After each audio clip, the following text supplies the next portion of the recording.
Good morning friends. Today we will discuss about the join operator. As I said earlier, join operator is basically a combination of two operators. One is the cross product and selection operator. Regarding the cross product and the selection operator, we have discussed in the earlier videos. If you have not watched those videos, I request you to go and watch those videos and come back to this video for better understanding. So the join operator is basically classified into two types. One is inner join and outer join. And the inner join is again classified into three types. One is conditional join, equijoin and natural join. When it comes to the conditional join, even lot of people will confuse with the conditional join and theta join. In this video, I will classify what is the difference between conditional join and theta join. Lot of people will confuse with the two joins like conditional join and theta join. So I will clarify in this video, don't worry. And coming to the outer join, we have three types of outer joins. One is left outer join, right outer join and full outer join. So now we will discuss about the various inner joins like conditional join, equijoin, natural join with few examples. Okay. So I have taken two relations, relation R and relation S, which consists of attributes A and B and D and E respectively. And it has some two tuples. So what I want to say is that if I want to apply the conditional join between two relations R and S, I will apply the join operation and I will apply some condition. Okay. So what I want to say is that you have two relations R and S. If you want to apply the conditional join, you will apply the join. On top of that one, you will apply some condition. Now this condition, based on this condition, we can classify the join into conditional join and theta join. How it is, we will discuss now. You have an attribute and a conditional operator or a logical operator, and then you have a constant. Is it clear? If you are comparing the constant and the attribute with a logical operator, that kind of join we will call it as a conditional join. Then you can ask me, what is the theta join? Okay. What is meant by theta join is that you have the join between two relations, but the condition is that you are comparing with the two attributes here. In the previous case, I am comparing the attribute A with some constant. Here I am comparing the two attributes A and D with some logical operator. So this kind of join we will call it as a theta join, and this one we will call it as a conditional join. So with an example, I will explain both of them, you don't worry. So I hope you have understood the difference between conditional join and theta join. So now we will discuss how the conditional join will work. So let me write the conditional join here, whatever I want to discuss. Or conditional operator in this one. So this one I can write it as indirectly. Apply the Cartesian product between the two relations or cross product and then apply some condition operator. Okay. So as I said earlier, join is basically of two operators. One is the cross product and selection. So this one I can write it as, first apply the cross product between the two relations. On the result you apply the selection operator. Now we will see how it will work. Okay. So if I apply the cross product, what is the meaning? If you have m number of attributes and n number of attributes in both the relations, how many attributes you will get in the R cross S? You will get m plus n. So if you apply the R Cartesian product S, you will get the attribute A, attribute B, attribute C, attribute D. Is it clear? As you have two number of attributes, here or the degree of the relation R is 2 and the degree of relation S is 2. So you will get the degree of R Cartesian product S is 4. Okay. So if I apply that one, and how many tuples you will get? The first tuple in the relation R will be combined with the two tuples in the relation S. So you will get 1, 2, 1, 5, 1, 2, 2, 6. And then 3, 4 is combined with the two tuples in the relation S. So we will get 3, 4, 1, 5, 3, 4, 2, 6. So this is the output of the cross product. Now once you have the cross product, apply the selection operator. What is the selection operator saying? A value is greater than 1. So what is the A values here? You have 1. 1 is not greater than 1. So this tuple will not be selected. And this one also will not be selected because these two tuples having the A value as 1, 1 is not greater than 1, so it will not give you the value. Now what about 3? Now this one is 3.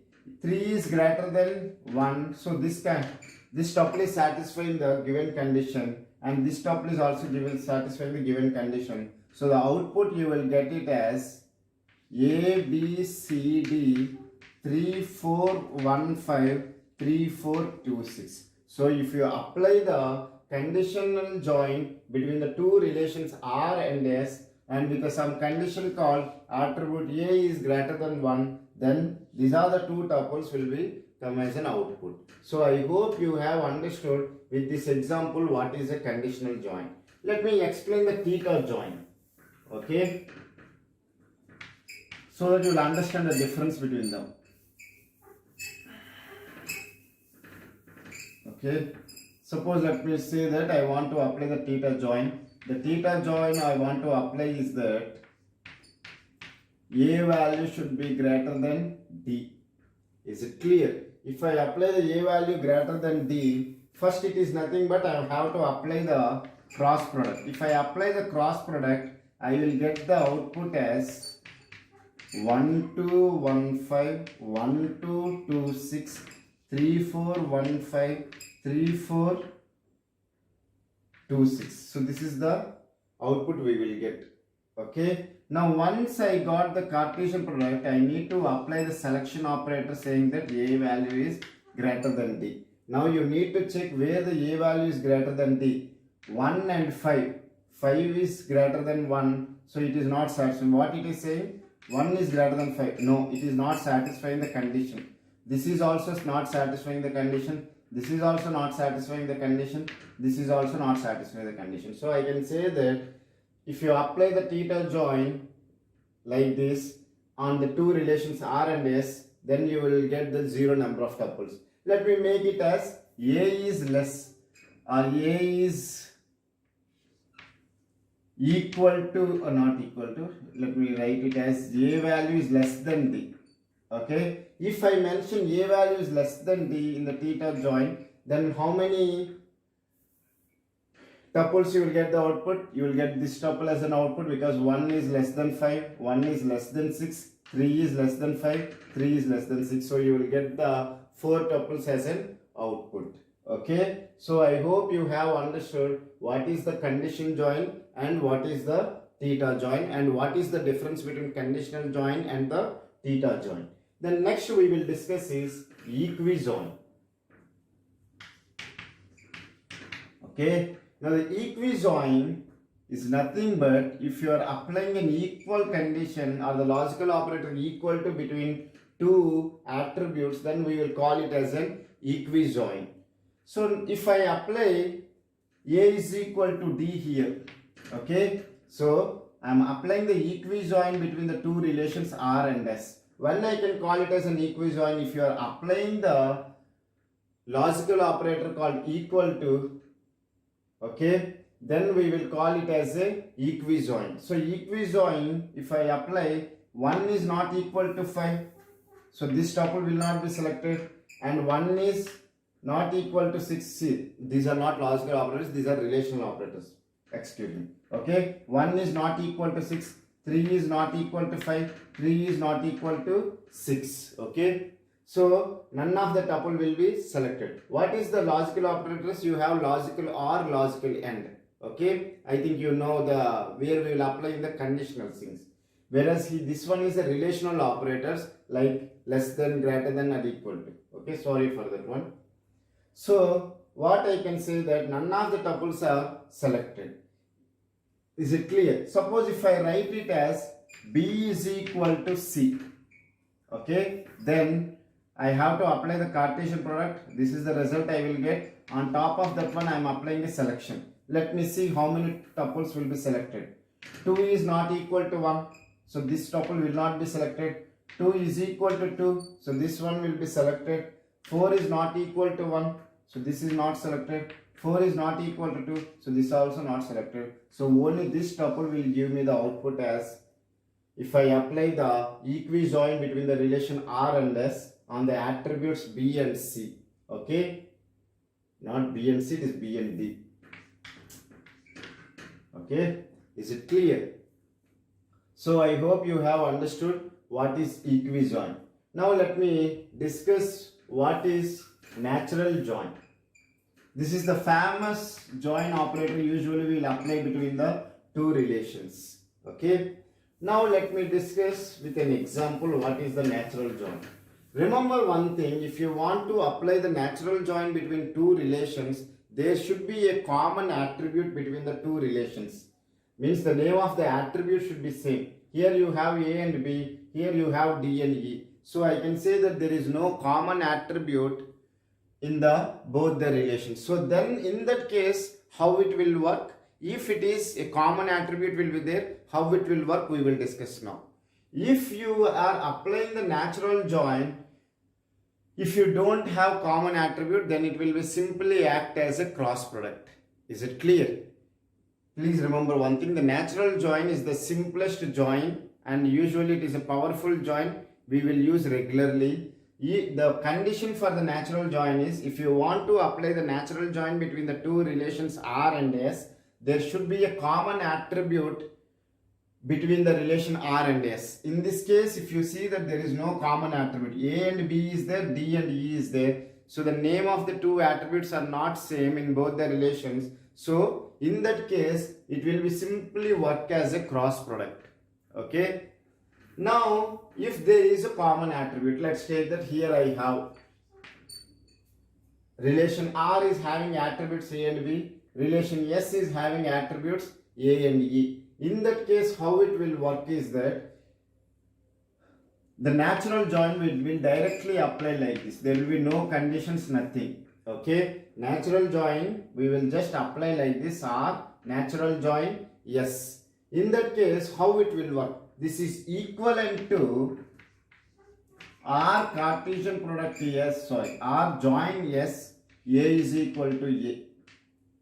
Is it clear? A is equal to A meaning is that the attribute A from the relation R is equal to attribute A in the relation S. So let me write it as R dot A. Meaning is that the attribute A is from relation R should be equal to attribute A from the relation S. So we have already discussed what is this equijoin. But anyway, let me discuss how it will work. Okay. So first we are applying the Cartesian product. Now if I apply the Cartesian product and if I apply the conditional join A is equal to A, then what it will come? I will not apply the Cartesian product anyway because you know that 4 tuples you will get. So then if I apply the Cartesian product, you will get it as, you will get the output as from the relation R and E, A, B, E you will get, because the attribute A is common here. Again it will not be repeated. So A is equal to 1, 1 is equal to 1. So this one will come it as an output. 1, 2, 5 will come it as an output. And 3, 4 is not satisfying. So only this tuple will be coming as an output. 1, 2, 5. So I hope you have understood what is a natural join. The first thing, if you want to apply the natural join, the attribute name in both the relations should be same. One of the attribute at least. Then we will apply. Is it clear? Now you can ask me, sir, if both the attributes names are same, then how it will work? Then it will check both the things are equal or not. Let's take that here also you have AB, here also you have AB. Then how it will work? Is it clear? Some people can ask me, sir, if you have all the attributes in the relations are same. Okay, here also I have AB, here also I have AB. If I just apply the natural join, will it be natural join will work it as R dot A is equal to S dot A on the relation S, or will it apply as R dot B is equal to S dot B from the relation S? Which is the correct one? None of them are correct. It will be applying on both the relations. Meaning is that I can say that R dot A is equal to S dot A and R dot B is equal to S dot B. Meaning is that you need to check both of them should be equal. Why? How it is that 1, 2 combinedly is equal to 1, 5 or not, we will check. Is it clear? In the previous case, 1 is equal to 1 or not, we have checked. But now what we will do is that 1, 2 combinedly, whether 1, 2 is repeated anywhere in the relation yes or not, we will check it. If you see that it is 1 and 5. 3 and 4, here it is 2 and 6. So, if you apply the natural join on these two relations, you will get 0 tuples as an output. I hope you have understood the difference between the previous case example and this example. In previous example, we have only one common attribute between the two relations R and S. Then what we have checked, A is equal to A here or not. The value of A here and the value of A here is same or not, we have checked. But in this case, the two attributes names are same. So we will take combine these two values are equal to these two values in the relation yes or not, we will check. Here you have 1 and 2, here you have 1 and 5, so they are not equal. Here you have 1 and 2, here you have 2 and 6, they are not equal. 3, 4 is not equal to 1, 5, 3, 4 is not equal to 2 and 6. Let's take that, here you have 3 and 4. Then you will get the output as A, B, 3 and 4. Is it clear? If you have 3, 4 here, here also if you have 3, 4, then you will get A, B, 3 and 4. Otherwise, you will get the 0 number of tuples. So I hope you have understood all the inner joins like conditional join, theta join, equi-join and natural join. In the next video, we will discuss about left outer join, right outer join and full outer join. Okay, and I request everyone to go through my videos in a sequence for better understanding. If you really like my teaching, please press the like button, share the videos with your friends and subscribe to my channel, and there will be a bell button, please press it so that you will get the regular updates. Thank you so much.